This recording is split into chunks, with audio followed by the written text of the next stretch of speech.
Brazil নাকি Carlo আনচেলত্তির সঙ্গে কন্ট্রাক্টটা renew করতে চাচ্ছে। নতুন মেয়াদে 2030 সাল পর্যন্ত কার্লো আনচেলত্তি হতে পারেন বা থাকতে পারেন ব্রাজিলের কোচ। বর্তমানে তার সঙ্গে চুক্তির মেয়াদটা 2026 বিশ্বকাপের শেষ পর্যন্ত, কিন্তু বিশ্বকাপ থেকে 6 মাস আগে থাকা অবস্থায় এখন কার্লো আনচেলত্তির এই কন্ট্রাক্ট নিয়ে ব্রাজিল কেন আলোচনা করছে? আসলেই মানে এখন কেন আলোচনা করছে, বিশ্বকাপটা শেষ হওয়ার পরেও করা যায়। হয়তো কার্লো আনচেলত্তিকে ওই সিবিএফ একটা আস্থার জায়গা তৈরি করে দিতে চায় যে কার্লো, তোমার সাথে আমাদের সম্পর্ক ভালো, তোমাকে আমরা ফ্রিডম দিতে চাই, তোমাকে ওই স্পেসটুকু দিব, তুমি কন্ট্রাক্ট নিয়ে যে সেকেন্ড থটটা কোচের মাথায় আসতে পারে যে আমি এই ডিউটি শেষে আমি পরবর্তী জীবনে কি করব, ওই চিন্তা থেকে বের করার জন্য হয়তো সিবিএফ এর প্রেসিডেন্টের এইরকম একটা সিদ্ধান্ত বা আলোচনা চলছে। কেন যেন মনে হয় যে 66 বছর বয়সী কার্লো আনচেলত্তি তিনি আসলে কন্ট্রাক্ট নতুন করে খুঁজছেন না, রাদার ব্রাজিল বোধহয় একটা স্টেটমেন্ট দিতে চাচ্ছে যে আমরা চাই ব্রাজিলের সবাই জানুক যে উনি আমাদের কোচ এবং উনি লং টার্মে এখানে কাজ করবেন। 1 বছরের চুক্তি তার সঙ্গে ছিল, যেটা 26 বিশ্বকাপ পর্যন্ত। যদি 26 বিশ্বকাপ পর্যন্তই আপনার সঙ্গে চুক্তি থাকে, তাহলে অনেক ফুটবলার হয়তো ভাবতে পারেন যে না, এ চলে গেলে তো নতুন কোচ আসবে, আমি তার আন্ডারে এত বেশি মনোযোগ দিয়ে কেন খেলবো, মানে বিশ্বকাপ শেষ হয়ে গেলে কি হবে, এটা নিয়ে যেমন একটা দোনোমনো থাকতে পারে, একটা অন্যরকম পরিস্থিতি তৈরি হতে পারে। আবার কার্লো আনচেলত্তির উপরে খুব বেশি ভরসা নাই, এটাও অনেক সময় প্রতীয়মান হতে পারে।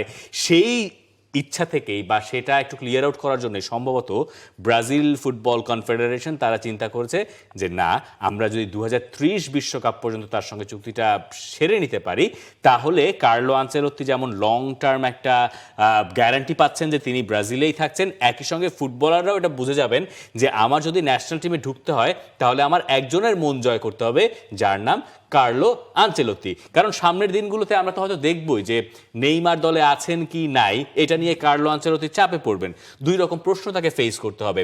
বিশ্বকাপে যে গ্রুপগুলো পেয়েছি আমরা, সেখানে ব্রাজিলের যে প্রতিপক্ষ সেগুলো তো আপনার এখনই জানা হয়ে গেছে, এবং বিশ্বকাপের প্রিপারেশন তো কার্লো আনচেলত্তির শুরু হয়ে গেছে আরও আগে থেকে, যেহেতু প্রায় বছরখানেক হয়ে যাচ্ছে তিনি যখন যাবেন এই দলটার মানে ডাগ আউটের থেকে বিশ্বকাপে।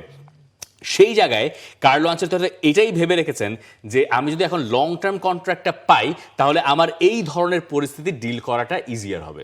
একেবারে স্পট অন। আসলে ওই প্লেয়ারদেরও বিষয়টা থাকে, প্লেয়াররাও জানবে যে এই ওয়ার্ল্ড কাপ পার করার পরও কোচ আমাদের আনচেলত্তি থাকছেন, আর আনচেলত্তি আমি যদি আমার পজিশনে আমার বেস্টটা ডেলিভার করতে না পারি, তাহলে হয়তো আনচেলত্তি আমাকে ফার্দার ওই স্কোয়াডে রাখবেন না।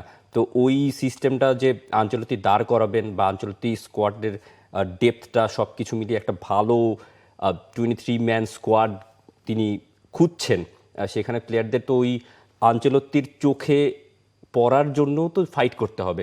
যে যার লিগে যে যখন যেখানে খেলবে, সেখানে নেইমারকে হয়তো দেখা যাবে বা হয়তো দেখা যাবে না, সেটা তো মানে আপকামিং ডেজগুলোতে আমরা জানতে পারবো। কিন্তু বাকি যারা আছেন, স্তেভাও, রাফিনিয়া, এতগুলো প্লেয়ার মানে অ্যাটাকিং পজিশনে, এত প্লেয়ারের মাঝখানে আনচেলত্তিকে হয়তো কিছুটা বেগ পেতে হবে আসলে ওই স্কোয়াডটা আলটিমেটলি গিয়ে সাজানোর জন্য। আমার কাছে মনে হচ্ছে একটা ওয়াইজ ডিসিশন যে 2030 পর্যন্ত কার্লো আনচেলত্তিকে রেখে দেওয়ার যে সিদ্ধান্ত, কারণ 1 বছরের কন্ট্রাক্ট তো এনাফ না, মানে ছিল না কখনোই। যদিও আনচেলত্তির এই সময়টা কেমন গেছে এটা নিয়ে অনেক কথা হতে পারে। অক্টোবরের ম্যাচগুলোতে তিনি খুব বেশি ভালো করেন নাই তার দল, আবার নভেম্বরে গিয়ে তারা বাউন্স ব্যাক করেছে।